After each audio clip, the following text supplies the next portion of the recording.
ce que l'homme veut obtenir est lié à une porte.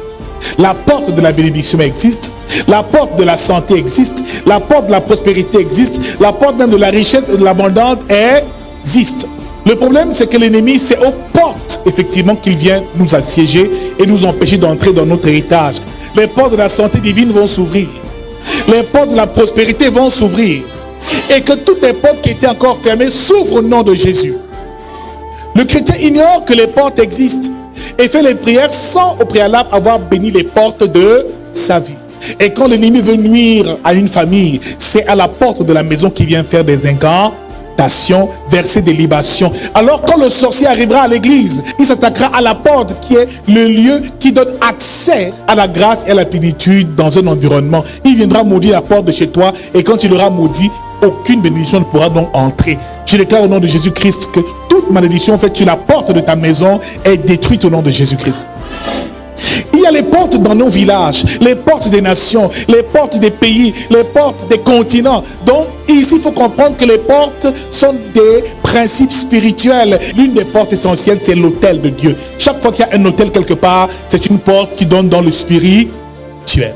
Nous avons dit aussi par la suite, comme autre porte, nous avons dit que l'homme est une porte. N'est-ce pas par Ève et Adam que le péché est entré dans le monde? Il a fallu que Adam et Ève ouvrent là pour que le diable s'introduise et vienne détruire l'humanité. Mon frère, le péché aussi est une porte. Parce que les portes du péché permettent effectivement au diable d'entrer et de dévaster nos vies. Alors, dans l'instant où tu veux vivre une vie consacrée, une vie bénie, ferme les portes du péché. Fuis l'impudicité, éloigne-toi des adultères et d'une vie qui n'honore pas Dieu. Ainsi, tant que tes portes seront fermées, mon frère, ma soeur, le diable ne pourra pas entrer et pénétrer. Il dit qu'il fait du corps de l'homme un temple. Ne savez-vous pas que votre corps est le temple du Saint-Esprit? Ce qui veut dire que tout temple a des portes d'accès par lesquelles le Saint-Esprit peut effectivement entrer, ou la grâce peut entrer, mais des portes par lesquelles aussi des malédictions et les sortilèges peuvent entrer. Ève a ouvert la première porte, les oreilles. Le corps humain, tout ce que tu écoutes peut influencer spirituellement ta vie, et le diable passe souvent par ce qu'on écoute. Ève a écouté, à ce moment-là, le diable est entré. Mon frère, ma soeur, quand tu comprendras le mécanisme des portes et comment fermer les portes, tu comprendras comment est-ce que l'ennemi faisait pour t'envahir et t'empêcher de vivre une vie heureuse. Dis avec moi, avant de dormir, ferme les portes. Le problème, c'est que nous voulons nous endormir, mais sans jamais fermer la porte. La porte aux sorciers, aux démons, aux esprits impurs qui viennent nous troubler pendant notre sommeil. Lorsqu'on prie, on ouvre une porte pour que la bénédiction descende, mais quand elle est descendue, ensuite il faut fermer la porte. Nous dormons sans fermer nos portes.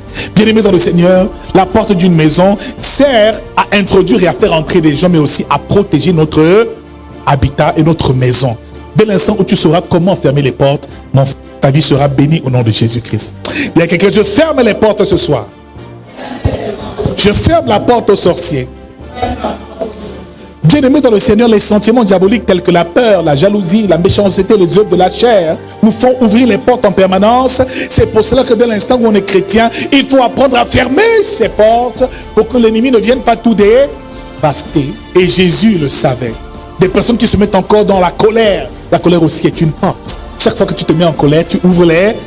C'est pour ça que les sorciers sont forts et les ennemis sont forts pour déstabiliser les enfants de Dieu, parce qu'ils n'ont pas atteint ce qu'on appelle la maîtrise de soi. Mon frère, ma soeur, il faut apprendre à fermer les portes. Lorsqu'on chasse des esprits impurs, esprit sort de ce corps et va-t'en. Bien aimé, c'est une porte spirituelle qu'on vient d'ouvrir. Le démon est parti. Et maintenant, où est-ce que tu vas l'envoyer? Après avoir délivré la personne, referme la porte. Alors, toute porte a des clés et il faut aussi avoir la clé qui ouvre la porte.